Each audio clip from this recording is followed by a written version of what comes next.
Welcome to another edition of webinar series on MBA Around the Book, which we conduct with academic leaders and industry veterans. As the technology has impacted every vertical, with profound changes visible in education as well. We are witnessing more of online education, which surely provides flexibility, but students might be missing the social aspect of education, which develops them into wise individuals for future. With these changes, the faculty members have to improvise a lot more to engage students so that the learning outcome is not hampered. Instead of students being just passive listeners, how to make them active listeners while leveraging the benefits of technology. To discuss these aspects in detail, we have with us a very special guest, Dr. Monica Khanna, on our special edition on Teachers Day today. Thank you. And we will be discussing with her on the topic, changing role of the educator, the big shift. Dr. Monica Khanna is the director and marketing professor at KG Somaiya Institute of Management, an experienced academician and professional with around 28 years of experience in industry and academy.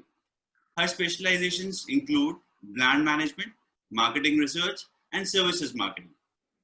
She has also worked in the areas of engineering and industrial automation. Dr. Khanna has won several awards, including the case study competitions held by the Aditya Birla India Center at the London Business School, awards for excellence in teaching by Bombay Management Association, Higher Education Forum, Somaiya Vidya Vihar, and recently Y.K. Bhushan Award for 100 Most Dedicated Teachers of India. She is also an elected member of the Management Council of the All India Management Association, that is AIMA, New Delhi for year 2019-21. A very warm welcome to you, madam, and a very happy Teachers' Day to you, please. Thank you. Thank you so much. Thank you. So, Dr. Khanna, this Teachers' Day seems to be very different from past, with no students around, and most of the interaction is happening online. So I would like to understand the impact of education from you. And my first question to you, madam, is, although the online education allows anytime and anywhere learning, how big the impact will it bring on the students' social behavior? One of the major factors in all these schools is enhancing social interactions among students as well as the faculty. I would request your views on this, please. Thank you very much for inviting me for this session. And it's really my, in fact, privilege to, to give my views on these very important and contemporary subjects. According to me, I think what we have to understand is that the student community or the youngsters, they're already on the digital and the social platforms. So if you really ask me, the shift from the offline, the face-to-face lectures to the online, I think the student community itself has taken this change in a very, in a seamless manner. And I don't see really any very big challenge in conducting these online classes. The student body is already on the digital and the social media. In fact, it's become even more convenient for the students to connect with each other. So rather than being a negative, I think the online education is more of a positive, and it is helping in more positive socialization. The students are already on various WhatsApp groups, they are on Facebook, they are on Instagram, so they're already bonding, and it is irrespective of whether the COVID happened and everybody got onto the digital media or no. So according to me, the youngsters, the young community, the young student community, I think they have shown a lot of adaptability and agility in adopting to the to the digital platforms, and I believe that the socialization that they had in the face-to-face and in the digital world has just transformed into the classroom. So if you seriously ask me, I don't see any big difference in the moving on to the online platform. In fact, I think it's more of a challenge for the teacher to engage the students. The content has to be contemporary, and the content has to be delivered in a very engaging manner. It's only then that these students will get continuously engaged on the social platform. And as far as the students are concerned, the youngsters are concerned, I don't think anything will stop anybody from socialization. So whether you are in a face-to-face or whether you are on the online platform, I think the basic human tendency is to bond. And even, I mean, this has happened from time immemorial. So whatever be the channel, whatever be the medium, I think the basic concept or the basic urge to bond is always, it's there and it's being fulfilled. So irrespective of of the medium, I think the bonding continues. So according to me, if you ask me from the student perspective, it is a seamless transition. But I think the difficulty, if you ask me very honestly, is for the faculty to shift from face-to-face interaction to a digital platform. But the socialization aspect still remains the same. And once the the campuses open up, again, I think there will be a seamless transition once again from the digital to the face-to-face socialization. So the youngsters being more agile, being more malleable, and they are more adjusting, to they quickly adjust to the reality. So this type of transition we would see seamlessly, and I don't think there will be any real impact on socialization. In fact, there will be more adoption of the digital media as compared to what it was happening before.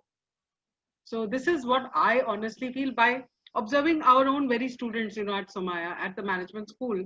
I think the way they have just simply got onto the digital platform, online classes, I think that's something very commendable. And their socialization continues, everything just continues. So it's just that the platform has changed. And now what you will see in the future is a seamless transition between offline and online, face to face. But the core urge to socialize and to bond, that will not go away. It's only the medium, and it's how these students will connect with the medium. That's what I think. Wonderful, very unique and valuable point there, madam. And as rightly said, for youngsters, I think social means Facebook, Instagram these days. That's right. Right, wonderful. So you touched upon the aspect of teachers a bit. Let me dwell down more into that. So as per reports, the online education market in India is slated to witness an 8-fold growth by 2021. And we already see an increase in the number of e-learning platforms. How challenging does it get from an educator's point of view? What are your views on this, please? Listen, it's always the mainstream education industry, if you ask me, has always coexisted along with the other, the other sectors or the other offshoots of the education industry. So earlier it was the coaching class industry. So the education sector has always got a shadow, or the mainstream education sector always has a shadow in its, in its area. So, we still have the coaching classes. They've become online coaching classes now. And now the trend is towards the online education. So I do believe that ultimately everyone will coexist. Everyone will coexist. The challenge ultimately is about providing value to the student or to the consumer. So the student has also morphed or transformed into a consumer, and he also is expecting value. So whether he gets the value online or whether he gets offline, I think at the end of the day, the search will be for getting value. And wherever the value he gets, if he gets the value inside the classroom, he'll be there. If he gets value in online, he will be there. So I think the mainstream education sector has to take up this other challenge of online education and start inculcating it into its own delivery platforms also. But these things will always be there. There will always be different challenges to the mainstream education sector. But then if for survival and for growth, you have to take these challenges in your stride. The mainstream education sector has to take them in their stride. So, if you ask me, as an institution, the online education is also a big opportunity for us. So we also have the opportunity to tailor our programs, whether they can be pure offline, they can be pure online, they can be hybrid. It's all about seeing a challenge or seeing an opportunity. Right. And let's take a student's viewpoint here. So if I'm a student and I have the options of attending a regular B school vis-a-vis an online degree from any of the platforms, how should I make my decision that which particular option is right for me as a youngster of 20-21 years? What are your views? How should I decide this? I think at the end of the day, whether I want to take an MBA, whether I want to take a management degree or any degree for that matter, whether it is offline, I want to be face to face, or I want to be online to be taking that degree, it depends on the context and it depends on your own circumstances. You know, if let's say if I'm doing an executive MBA program where I have a 6 or 7 years work experience, and if I'm not able to leave my job, or if I want to, complement my work experience along with an additional degree, then I think online would work better for me.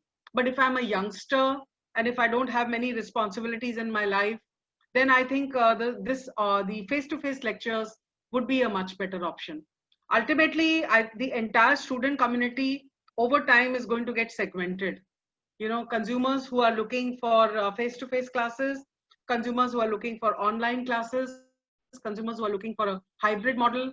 It also depends on the geographic, it also depends on what type of educational institutes I want to go in for. And suppose, let's say, for example, sitting at home, if I get a certificate or something from the leading business schools in the country, then I might as well go in for that. I think each student now, community, or each student will be looking for himself. What is it that he really wants out of the education? Is it just a degree that I want? Is it a rubber stamp? Or what am I really looking at? You know, ultimately, it's like, as I told you, the student community is morphed into a consumer. And just as when we go for shopping, when we as consumers, we look at different options, we evaluate all the options. And here today, the evaluation will be even further enhanced because you have an option today of online versus offline. So the market orientation of the education it has already happened. And we have to treat our student community as a consumer. And we have to be conscious and aware of the fact that they will take their choices.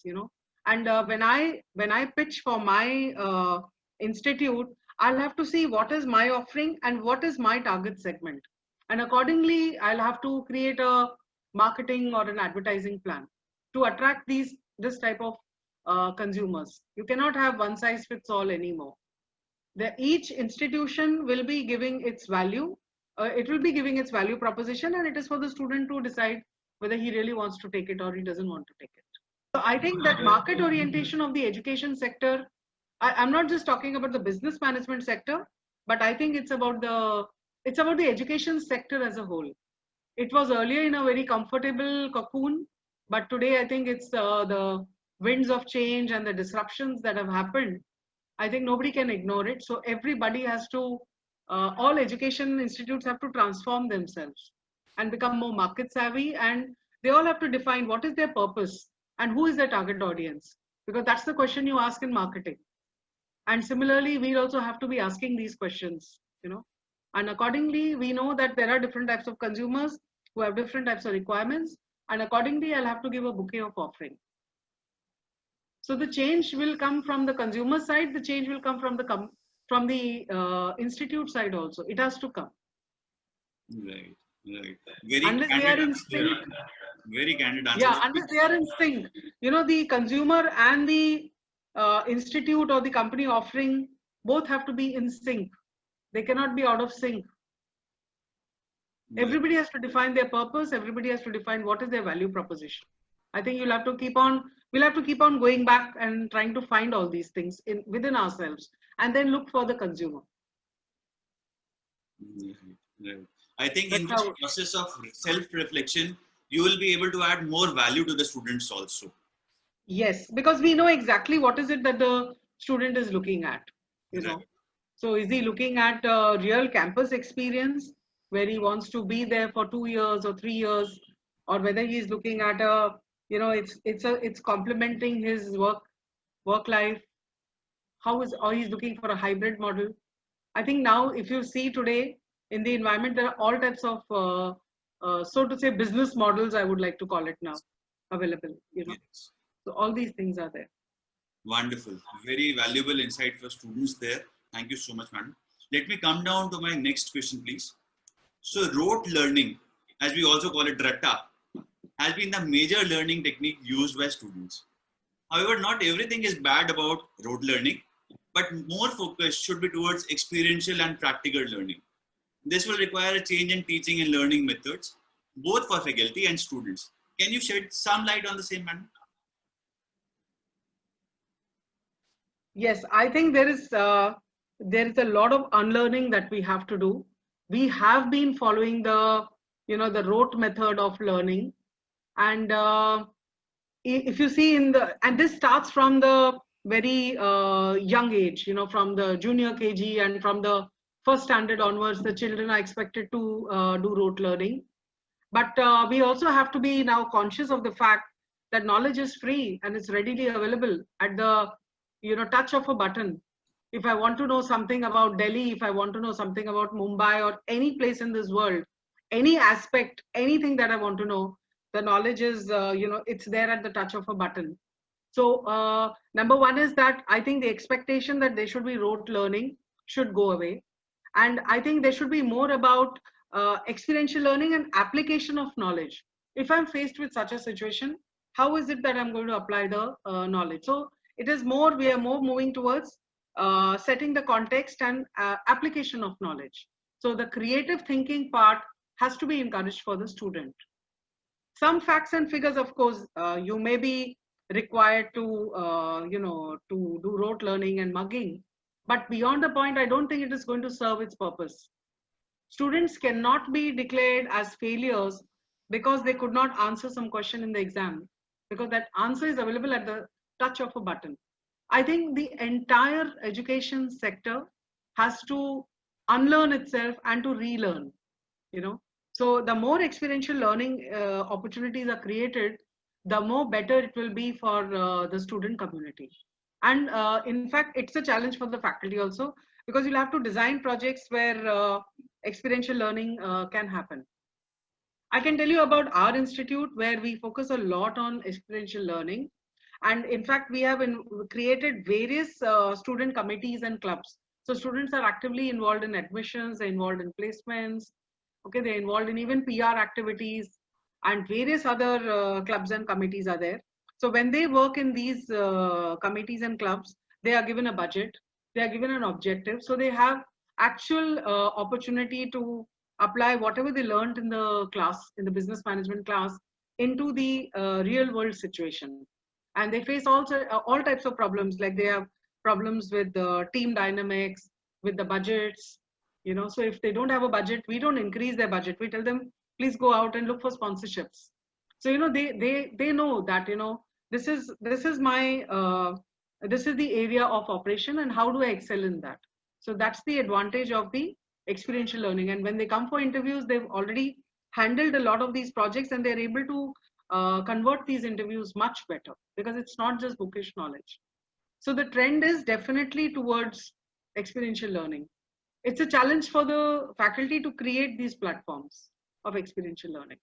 But I think the era of rote learning, I think that's over. But unfortunately, it'll take time to change. Things will take time to change, because there are very few good institutions also in the country, and everybody wants to get into these institutions.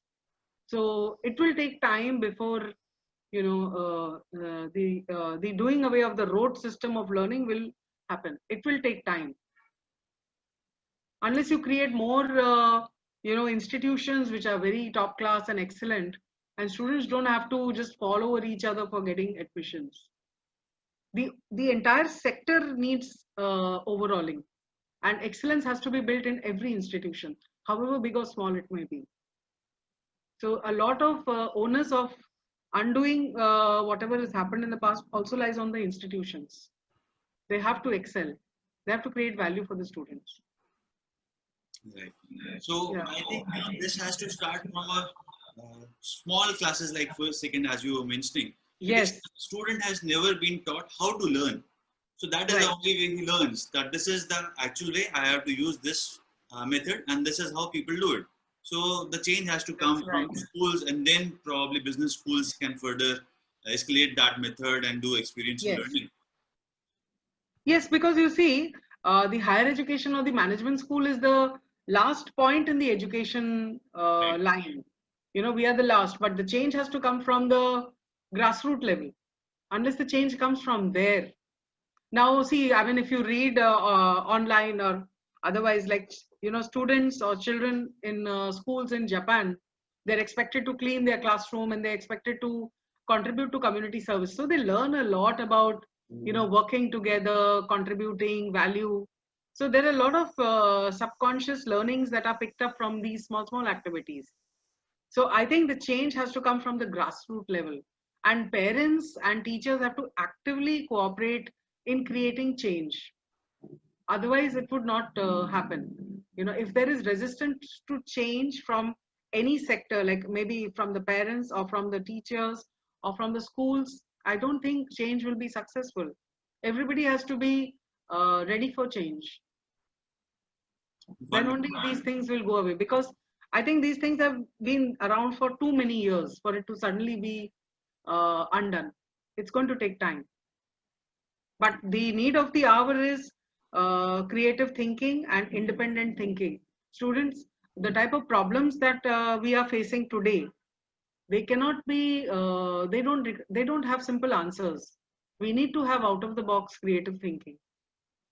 And students who have come through this rote learning and are unable to cope up with these changes or apply whatever they know to find solutions to the problems, they are the ones who will find the trouble, or they will be the ones who will find it difficult to face the change. Right. But let me take your perspective from faculty's viewpoint also. So, as an entrepreneur, I personally believe in committing mistakes, learning from them, and committing new mistakes, never repeating the same mistakes again. Teachers or lecturers not only teach, but they felicitate learning. So, be it subjective, personal, professional, they look after and transform into men and women from boys and girls. What is your advice to faculty members pan India on facilitating learning, also involving new age technologies, so that the student becomes active learner and not just remain a passive listener? I request your views on this, please. I think all this can happen only if you know, this concept of punishment, you know, and this concept of negative feedback, you know, or putting down people, or celebrating somebody who got, maybe who was a topper. I think these things should go away. Unless these things go away, you know, the student will, there will not be a, I cannot say an equal relationship, but there will not be a positive relationship between the student and the teacher. Today, you know, what's happening is, if you see, uh, there is a little bit of, there is a gap between the student and the teacher, but I think that gap has to go. It has to again come back to that guru shishya parampara. You know, it has to be positive. Learning should be fun, learning should be positive. Just because I haven't understood anything, it doesn't, or something, it doesn't mean that I should be put down by my teacher or by my classmates or whoever. So, you know, the entire attitude also towards learning has to change. I personally feel that there's a lot of negativity around, you know, not able to, you know, not able to understand something, or not able to learn something, or not able to reproduce it in the exam. So a lot of negativity around it, which should go away. You know, we should give people opportunities to fail. It's okay if you fail; it doesn't matter. So there's a lot of change that is required. And you know, the more technology we are using, the more transparent we are also becoming. So the distance between the teacher and the taught is also becoming less. So I believe that this entire context and the attitude towards the student who's learning has also to undergo a change. From the faculty side also, we need to be more positive. We need to accept that, yeah, there are people with different types of students with different types of talent and all that. You tell me whether our education system in the current format, can it encourage a sports person? Can it encourage somebody who's good in drawing, in cooking, in painting? I don't think our education system is so flexible today. It needs to have the flexibility, it needs to have the modularity, and the entire learning process has to be very positive. It should be fun and there should be positive outcomes. Then only the outcome will be successful. For the educational journey, outcome will be successful. Right. Yeah, we cannot have passive learning or talking down to the student. That's not the way it should be. So a lot of changes are required. The teachers, the teachers' psychology, the students' learning psychology, the parents, all the stakeholders in this educational journey, everybody has to make adjustments and make changes. Then only you will see positive outcomes in this entire educational journey. So very rightly said, as entrepreneurs, we fail more than we succeed. And that That's right. is rightly said that failure is the stepping stone to success. That is a mantra coming from Madam. And we would Yeah, so I mean, even as an entrepreneur, I mean, I think we should encourage them. We should cushion their failures. right, Yeah, we should provide cushions where it is okay to fail. right, right, right. And we were touching about this Guru Shishya Parampara, and I wanted to understand and take this in bit detail, please. So when we go back to history, the main purpose of education was to make minds, not careers. Correct. Students were taught one particular subject of his or her choice, and that was taught to perfection. There was no race, competition, and people followed their passion and gave their best in that passion. But today, students are made jack of all trades and master of none. All subjects are taught irrespective of students' interest. A race of marks is run by students in which they lose their passion and their talent. What message do you have for students being a senior academic leader, please? I think the student is he's a unwilling or he's a captive audience in this system. I think the message should be more for the educationists. You have to change the system. You have to give students choices, let them learn what they want, without putting them down or something like that. I think there is a lot of introspection that's required. So from the grassroots level itself, things have to change. Otherwise, it's like there are so many. It's like when you go for a dinner and on the buffet there are so many items, and you take a little bit of all, but you really don't feel happy. So the entire process of education, learning, teaching, learning, everything has to undergo a change. Otherwise, this will continue. As I told you, knowledge is available at the flick of a button. What is the objective and purpose? Why are we teaching something to the student? Why am I teaching him history, geography? That he should know, because there are Google Maps and there are so many other things because of which a lot of things can be found out today. So I think this entire journey, has to change. Why talk anything to the student? We need to talk to ourselves first and unbundle the entire journey and let people learn what they want. And I somewhere I think also the link to employability, that concept should go away. Correct. I should learn for the sake of learning, and then when I'm matured, I should try to find out where does my passion and where does my talent lie, and then accordingly take the particular job.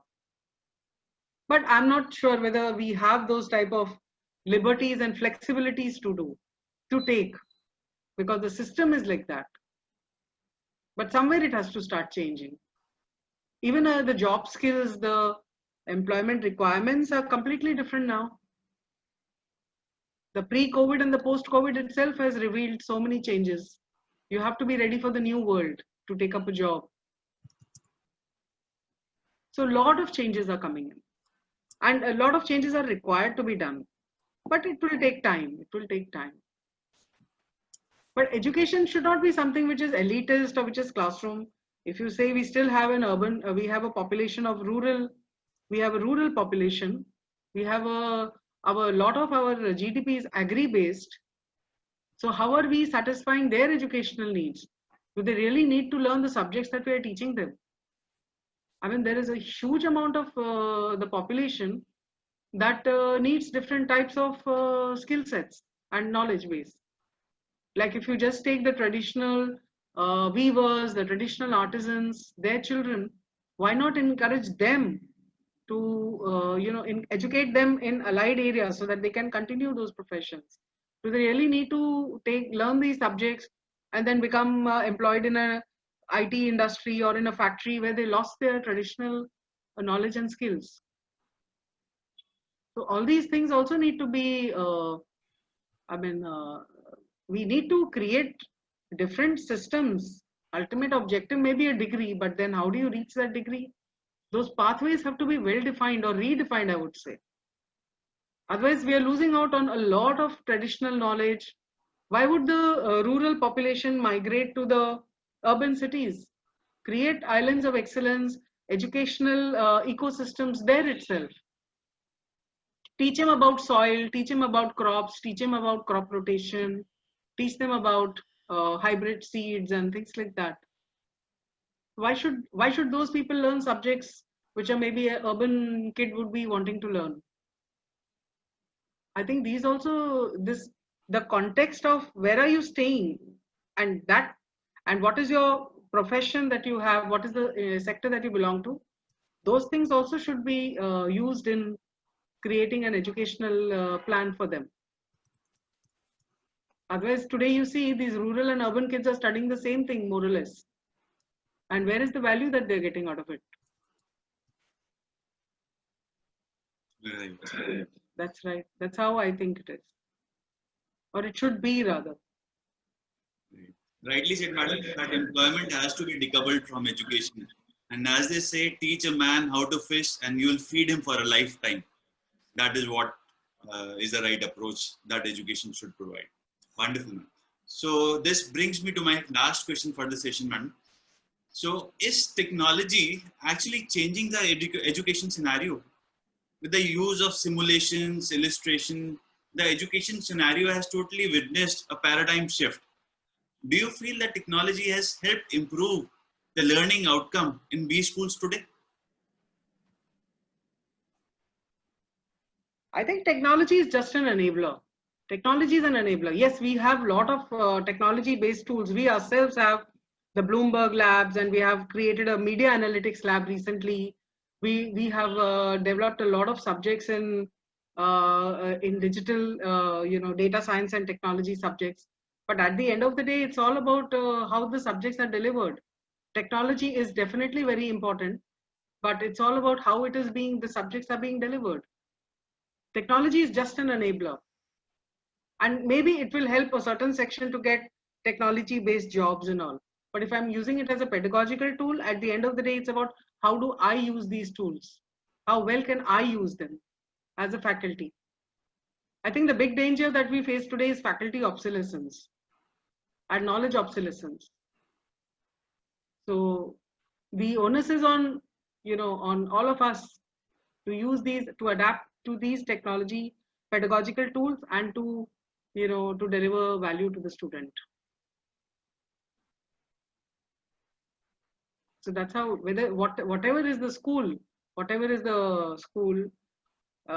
the end of the day, technology is just an enabler. It is an enabler. And it has to be used to develop your course and content and things like that. And give what is it that the student needs to learn. That needs to be tailored through the use of technology. But ultimately, technology is not my master. I'm going to use technology. And how well we use it, I think that's very important. Very true. Education is paramount. Delivery mechanisms could be many. Very nice, madam. Right, madam. Yeah. Thank you, madam, for taking out time and speaking to us today and sharing your views on the new role of educator with changing times. I'm sure your advice would be very beneficial for all the students and faculty members. With this, we will wrap up the session, and once again, wishing you a very happy Teachers Day. Thank you. Thank you.